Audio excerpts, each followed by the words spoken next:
Pero kung ang pangangatwirang ito po ng mga Katoliko at Protestante ang paniniwalaan, ay darami po ang Diyos, mga kaibigan. Bakit po? Sapagkat hindi lang naman ang Panginoong Hesukristo ang bumanggit ng mga salitang, "Ako nga." Akin na ang buong sanlibutan.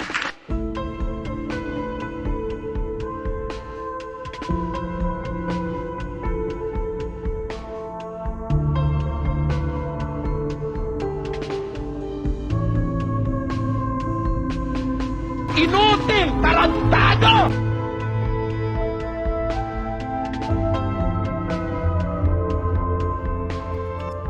Na under sa domination ni Satanas. Take notice, I'm here already. Ako po si Gabon. At ito ang Factbusters! Sa puntong ito ng ating programa, kung hindi ka pa nakasubscribe, pakiclick po ng subscribe button at ang notification bell para updated po tayo sa ating mga susunod na videos. Kaya, let's go at simulan na natin!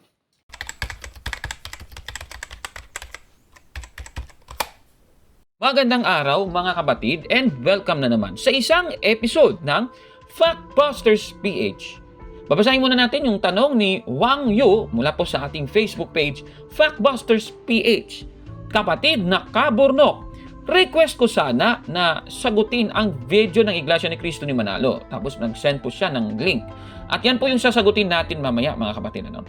Sige, sabi pa niya, pakisagot at ituwid mo ang kanyang paninira. Yan po ang sabi ni Wang Yu. Kaya yan po yung request mo. Atin po yung bibigyang tugon mga kapatid. Babasahin muna natin yung talata na maging center ng ating talakayan sa episode na ito mga kapatid. Sa 8:58 ng Juan, ganito po ang nakasulat. Sinabi sa kanila ni Jesus, katotohanan, katotohanan sinasabi ko sa inyo, bago ipinanganak si Abraham, ay ako nga. Napakaliwanag dito. Yan po ang nakasulat sa talata. Meron pong nakalagay na ako nga. At yan po ang ating Panginoong Kristo. Dito po sa talatang ito, ginagamit po ng mga Katoliko ito para patunayan nila na si Kristo ay tunay na Diyos mga kapatid. At alam naman po natin, yung Juan 8:58 ay may linkage dito po sa Exodo 3:14 na ganito naman ang nakalagay. At sinabi ng Diyos kay Moises, ako yaong ako nga. At kanyang sinabi, ganito ang sasabihin mo sa mga anak ni Israel, sinugo ako sa inyo ni ako nga. Maliwanag po dito sa ating nabasa. Ito po yung Exodo 3:14 at yung Juan 8:58. Yan po yung ginagamit po para mapatunayang si Kristo ay tunay na Diyos. At alam po yan ng isang ministro ni Felix Manalo na si Dan Omar Leibag. Itong 3:14 ng Exodo at Juan 8:58 ay pinag-uugnay nating mga Katoliko at mula po doon ay mapatunayang si Kristo ay tunay na Diyos. Ito, panoorin natin yung kanyang sinasabi. Ang isa pa po sa mga talatang ginagamit ng mga nagtuturong Diyos daw ang Panginoong Hesukristo ay ang nasa Juan 8:58 para palitawing Diyos ang Panginoong Hesus. Pakinggan po ninyo mga kaibigan.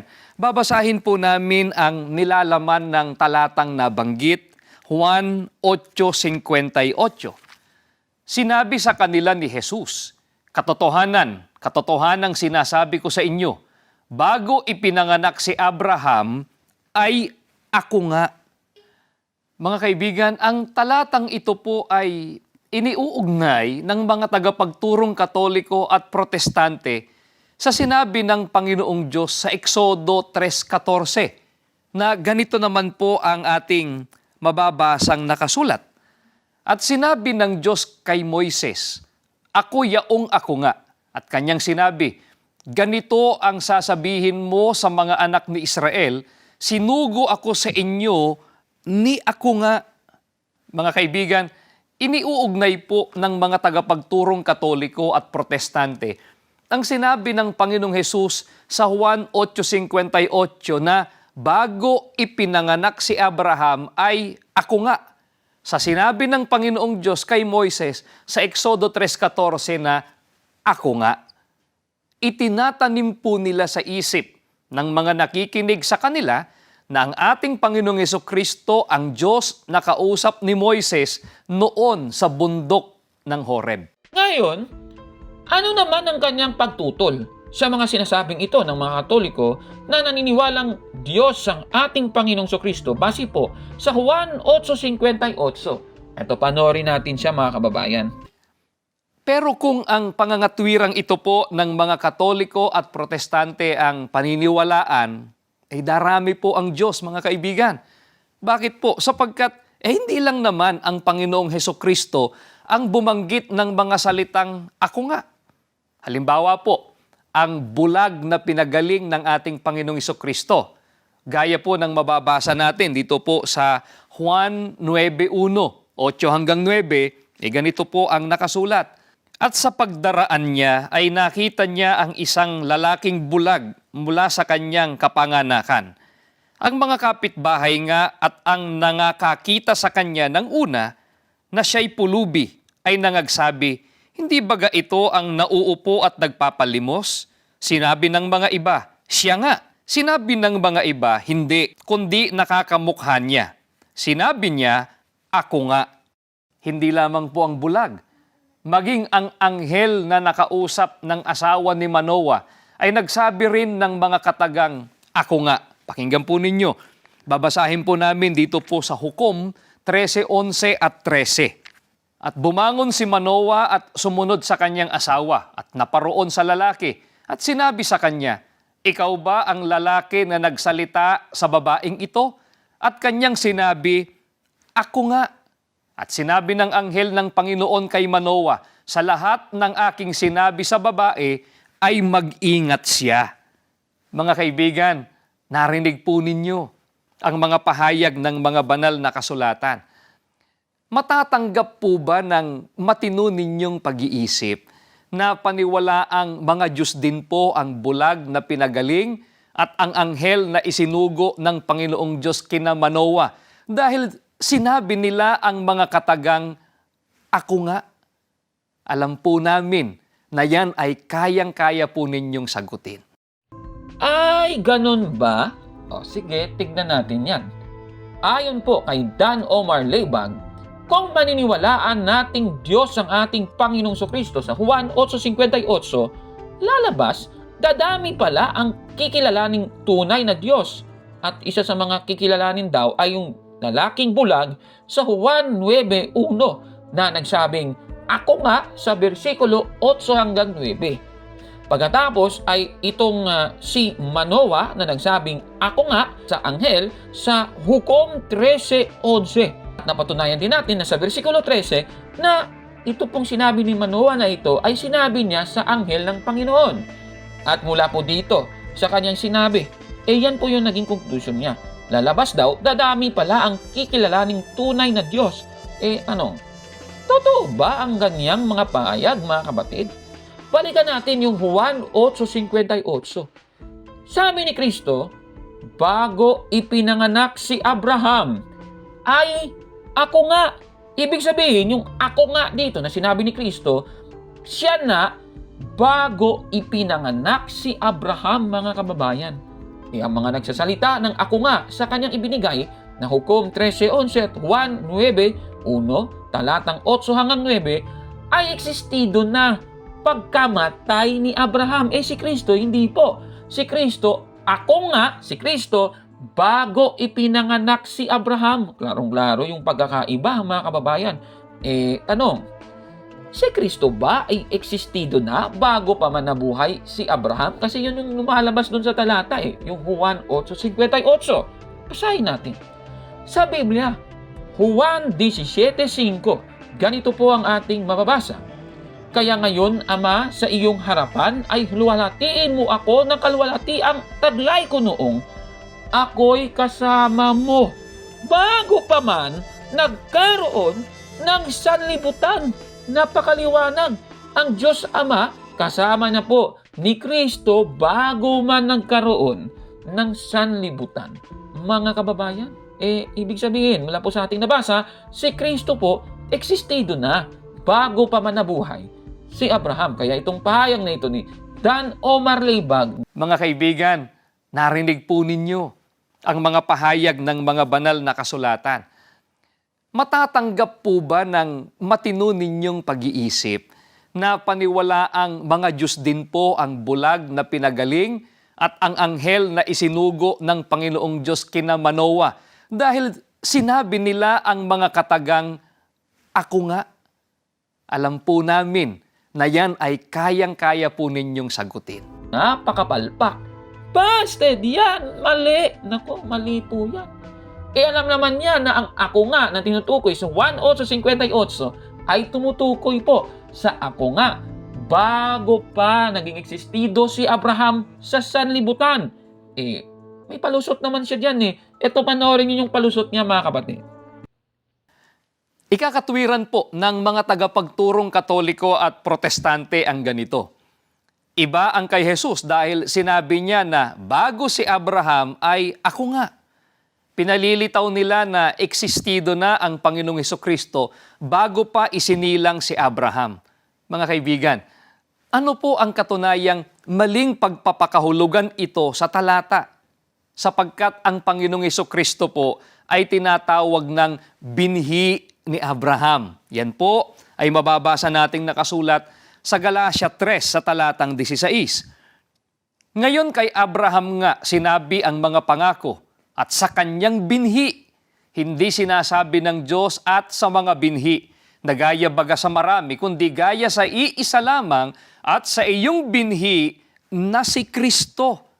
Mga giliw po naming mga televiewers, hindi po maaaring una sa eksistensya ang Panginoong Hesukristo kaysa kay Abraham. Kung papaano ang binhi ay hindi maaaring nauna pa kaysa pinagbinhian nito. Ang Panginoong Hesus, maliwanag po ang pahayag ng Biblia, binhi ni Abraham. Kaya sa eksistensya, talagang una po si Abraham kaysa sa ating Panginoong Hesukristo. Aba, grabe naman yung palusot na yan, ha? Sabi niya, hindi daw maaaring Diyos si Kristo dahil si Kristo ay binhi ni Abraham. At yung binasa, Galatia 3:16, at mula dito, sabi niya, hindi naman po pwede na existido na si Kristo bago pa si Abraham, na siya naman ay binhi ni Abraham. Paano daw nauna yung binhi kaysa sa bininhian na si Abraham? Nako, grabe naman ang palusot na ito, mga kababayan.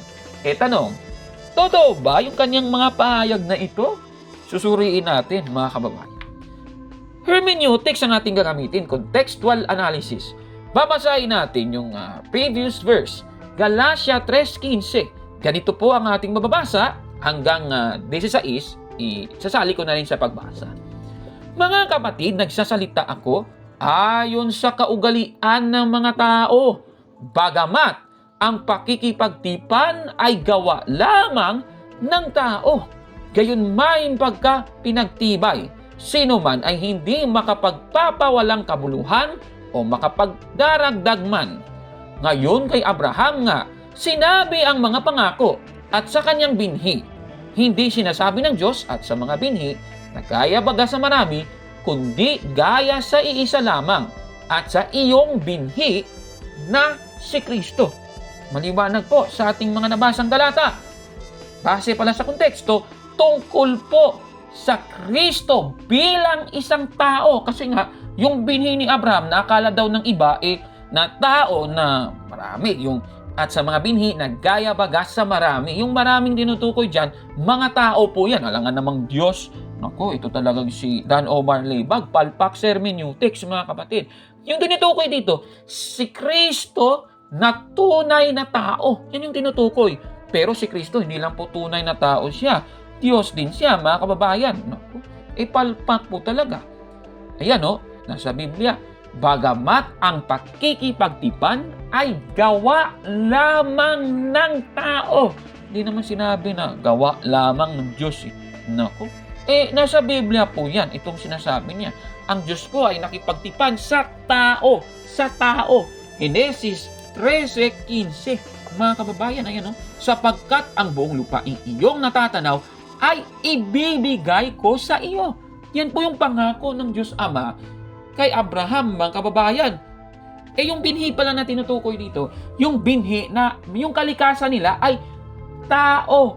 Si Kristo dalawa yung kalikasan Diyos at tao. Ibig sabihin, yung tinutukoy sa Galatia 3:15 hanggang 16, yung binhi sa kalagayang tao. Yun po mga kababayan, ipalpak talaga itong taong ito. Ngayon, mula po dito, paano naman natin mapapatunayan na si Kristo nga ay Diyos? Base po sa 8:58 ng Juan. Una, gagamitin natin ang konsepto ng linguistics. Balikan natin ang talata. Dito po sa 8:58 ng Juan, yung salitang ako nga sa Grego, mga kapatid, ay ego eimi. I am ego eimi sa Grego, mga kapatid. At ayon po sa mga Bible scholars, halimbawa, itong nakatala sa Cambridge Bible for Schools and Colleges sa John 8:58 ay ganito po ang nakalagay. Ang ako nga ay nagsasaad ng ganap na pag-iral. At sa talatang ito ay malinaw na kinasasangkutan ng pre-existence at pagka-Diyos ni Kristo, gaya ng nakikita ng mga Hudyo. Klarong-klaro dito. Bible scholar na nagsasabi, kaya nga sa mga salin na nakikita nyo sa screen, halimbawa itong nasa Ang Salita ng Diyos, yung Tagalog Contemporary Bible, sabi dito, bago pa ipanganak si Abraham, nariyan na ako. Klarong-klaro. Ibig sabihin, existido na si Kristo bago pa ipanganak si Abraham. Isa pang salin, yung nasa The Living Bible, ganito naman ang nakalagay. The absolute truth is that I was in existence before Abraham was ever born. Klarong-klaro po, mga kababayan, existido na pala si Kristo bago pa naging existido si Abraham. Pero mas matindi ang salin ng The Holy Peshitta Bible Translated, ang nakalagay, before Abraham would exist, I am the living God. Klarong-klaro, Diyos talagang ating Panginoong Kristo, mga kababayan. Yan po yung una, mga kapatid. Pangalawa, gagamitin naman natin ang patunay gamit po ang context o biblical hermeneutics sa contextual analysis. Ngayon, babasahin natin, di ba yung binasa natin kanina, 8:58 ng Juan. Ang babasahin ko, 8:56 hanggang 58. Ganito po ang ating mababasa. Nagalak ang inyong amang si Abraham na makita ang aking araw, at nakita niya at natuwa. Sinabi nga sa kanya ng mga Hudyo, wala ka pang 50 taon at nakita mo si Abraham? Sinabi sa kanila ni Jesus, katotohanan sinasabi ko sa inyo, bago ipinanganak si Abraham, ay ako nga. Ngayon, mula dito sa ating nabasa. At dahil iyan ang sinabi ni Jesus, anong nangyari? 59, ganito po ang nakasulat. Sila nga'y nagsidampot ng mga bato upang ihagi sa kanya. Tatapwat, nagtago si Jesus at lumabas sa templo. Maliwanag yung context, mga kababayan. Bakit naman gagawin ito ng mga Hudyo na kukuha sila ng bato, idadampot, tapos ihahagis kay Jesus? Bakit ganon? May batas po sa Lumang Tipan, sa Levitico 24:16, na yung lumapastangan sa pangalan ni Yahweh, maging katutubong Israelita o dayuhan, ay babatuhin ng taong bayan hanggang sa mamatay. Klarong-klaro. Nilapastangan. Ibig sabihin, sa tingin ng mga Hudyo, nilapastangan po ni Kristo ang pangalan ni Yahweh. At mula dito, malalaman natin na sinasabi talaga ni Kristo na siya ay existido na bago pa nabuhay si Abraham at siya ay Diyos din. Yan po yung lumilitaw. Kaya dumampot ng bato ang mga Hudyo at gusto nilang ihagis ito sa ating Panginoong Kristo. Kaya itong mga pahayag ni Dan Omar Leibag, Mga giliw po naming mga televiewers, hindi po maaaring una sa eksistensya ang Panginoong Kristo kaysa kay Abraham. Kung papaano ang binhi ay hindi maaaring nauna pa kaysa pinagbinhian nito. Ang Panginoong Jesus, maliwanag pong pahayag ng Biblia, binhi ni Abraham. Kaya sa eksistensya, talagang una po si Abraham kaysa sa ating Panginoong Kristo. busted yan! Mali! Nako, mali po yan.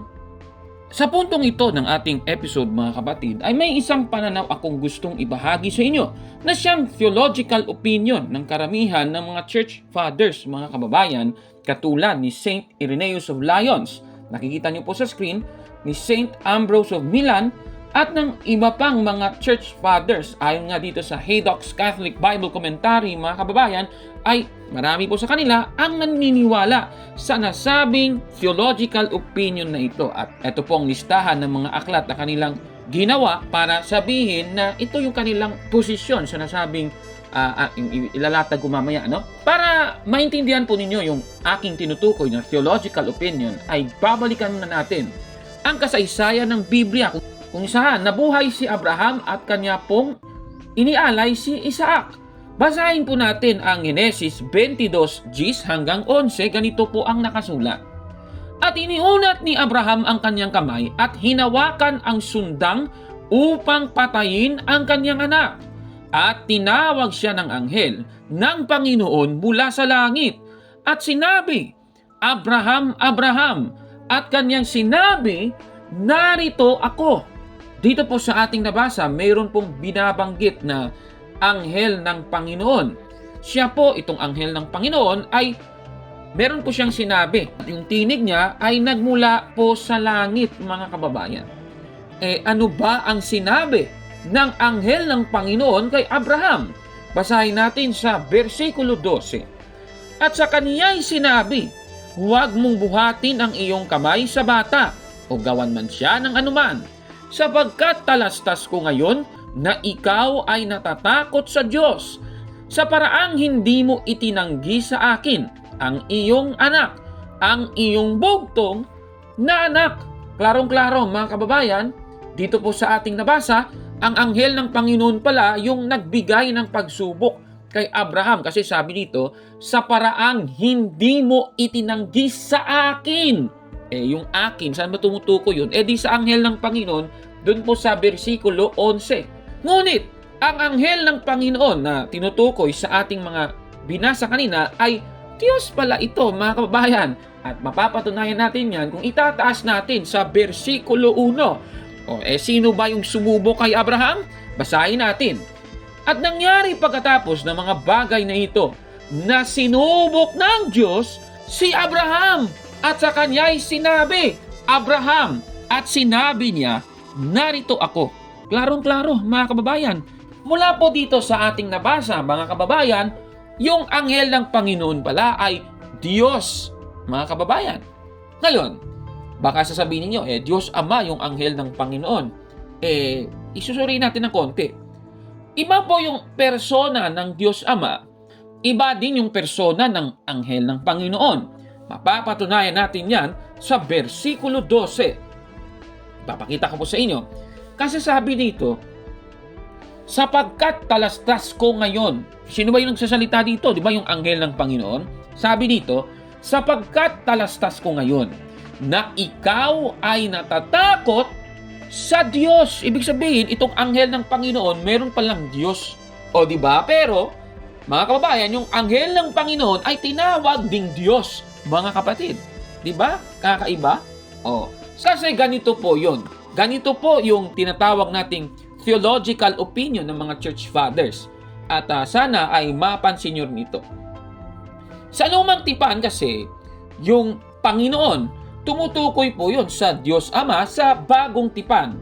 Yung anghel ng Panginoon naman sa lumang tipan, tumutukoy po yun sa ating Panginoong Hesukristo. Yan po ang theological opinion ng karamihan ng mga church fathers. At mula po dito, mga kababayan, ay papatunayan natin sa inyo na ito pong tinutukoy sa Juan 8:58 na ako nga ay ang ating Panginoong Hesukristo, existido na siya nung una pa at siya po ay Diyos, mga kababayan. Ito po ang patunay, ipapakita ko po sa inyo. Basahin muli natin ang Exodo 3:14. Ganito po ang nakasulat. At sinabi ng Diyos kay Moises, ako yaong ako nga. At kaniyang sinabi, ganito ang sasabihin mo sa mga anak ni Israel. Sinugo ako sa inyo ni ako nga. Dito po sa aking nabasa, itong ako nga na tinutukoy sa talata ay katulad din ng nasa Juan 8:58. Pero itataas muna natin. Sa versikulo 2, ganito po ang ating mababasa. At ang anghel ng Panginoon ay napakita sa kanya sa isang ningas ng apoy na mula sa gitna ng isang mababang punong kahoy. At siya'y nagmasid, at narito, ang kahoy ay nagningingas sa apoy, at ang kahoy ay hindi natutupo.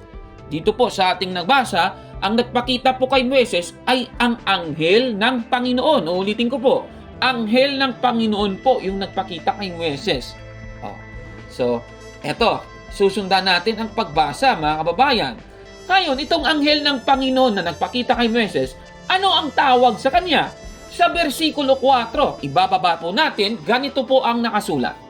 At nang makita ng Panginoon na panonoorin niya, ay tinawag siya ng Diyos mula sa gitna ng mababang punong kahoy at sinabi, Moises, Moises! At kanyang sinabi, narito ako. Klarong-klaro, mga kababayan, yung mula pala sa gitna ng mababang punong kahoy na alam naman natin sa versikulo 2, yan po yung anghel ng Panginoon ay tinawag na Diyos, mga kababayan. Napakaliwanag. Ibig sabihin, itong anghel ng Panginoon na nagpakita kay Moises ay ipinakilalang Diyos ng lumang tipan. At nasa Biblia din kung sino ito. Sa 7:30 ng Gawa, ganito po ang ating mababasa. At nang maganap ang 40 taon ay napakita sa kanya ang isang anghel sa ilang ng bundok ng Sinai sa ningas ng apoy sa isang mababang punong kahoy. Klarong-klaro, mga kababayan, ito pong sinasabi ni Esteban sa Gawa 7:30. Yung nagpakita kay Moises ay isang anghel. O sa lumang tipan, sa Exodo 3:2, anghel ng Panginoon. Pero sa versikulo 4 ay tinawag at ipinakilalang Diyos ng Biblia, mga kababayan. Ang tanong, ano bang Diyos itong anghel ng Panginoon na ito na nagpakita kay Moises?